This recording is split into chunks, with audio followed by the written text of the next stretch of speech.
Hello, my name is Kerr Edwin. I'm a counsellor and I work from my clinic Magic Hands Calm Minds in Colford in the Forest of Dean. And this is one of a series of videos about lesser well-known, less understood mental health issues that maybe people don't know are actually a thing. And today I'm going to talk about values. Now, values are not a mental health condition. It's when the values you have are challenged or disregarded. That's when you get the emotional unease that can lead to mental health problems. So what is a value? A value is a fundamental belief that you hold about the way the world and other people should operate. It's like your moral compass. So a very common value is honesty. People should be generally honest. You shouldn't steal from shops. You shouldn't tell lies to people. You should be fundamentally honest. And that's a good value to have, but there are other values you could have which maybe don't sit quite so well with you. Why it's important? Firstly, if your values are regularly challenged, that's going to be very upsetting for you. And if you don't know what your values are, or you don't even know that values are a thing, you won't know why you're getting so upset about those situations. And very often, if a value is challenged, you'll be disproportionately angry. So you will do what other people might call overreacting. And that will cause you problems in your interpersonal relationships. It's also quite possible that you might be working somewhere which is contrary to your values.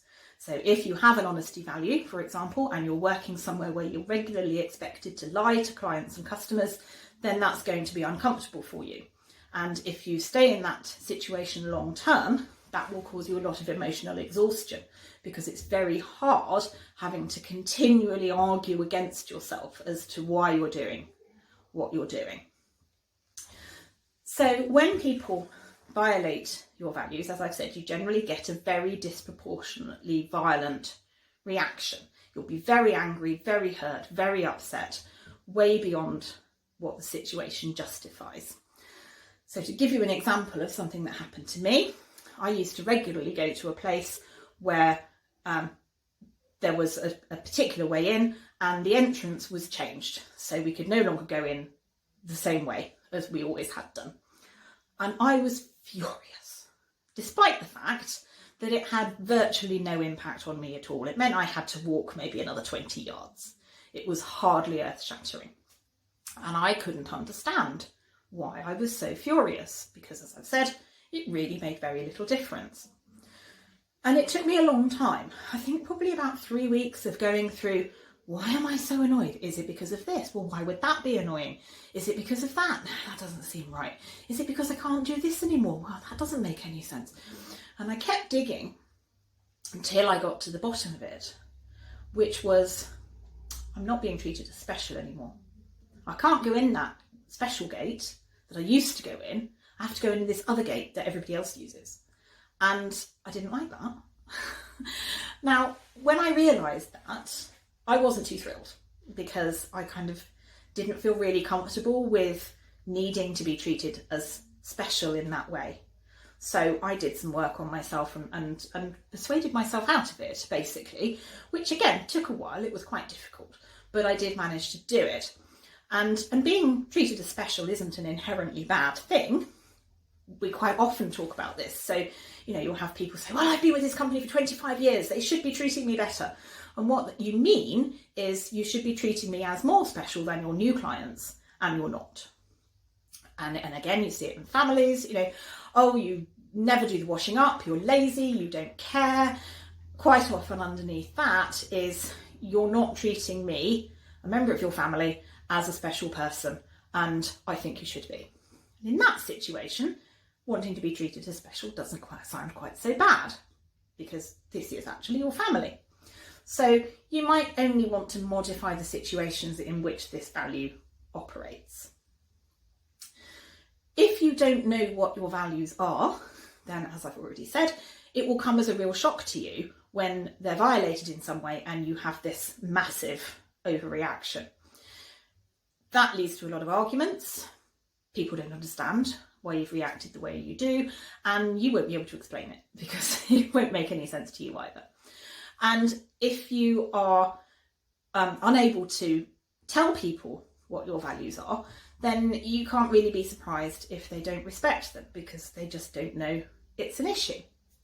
So you need to be able to communicate those in an appropriate way to the people around you. How you identify a value, some of them you will know you have already. Some of them will have been put on you by other people, quite often in a family environment or a religion or a culture where people like us do this thing, behave in this way, believe this thing. And because you are in that group, you are inherently expected to do likewise. But you may not be comfortable with that. And this is something that a lot of people bring to therapy, because they end up feeling there's something wrong with them because they don't subscribe to the view of the world that everybody around them has. It's not really necessarily a problem. It's something that you can work with. Quite often people need help, but not always. So, if you don't know what your values are, you won't know that this is going on. You'll just know that you're unhappy, you're uneasy, you find you're very frustrated and upset a lot of the time, and you won't know what to do about it.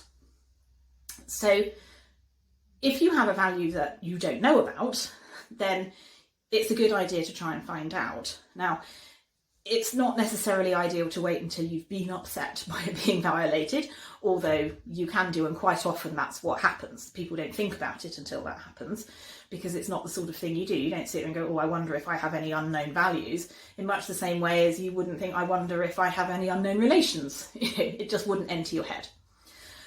If you do want to look for values that you haven't previously identified, think about situations where you have been upset in the past, particularly where you've been disproportionately upset, and dig into it. Why did that happen? Why did I feel that way?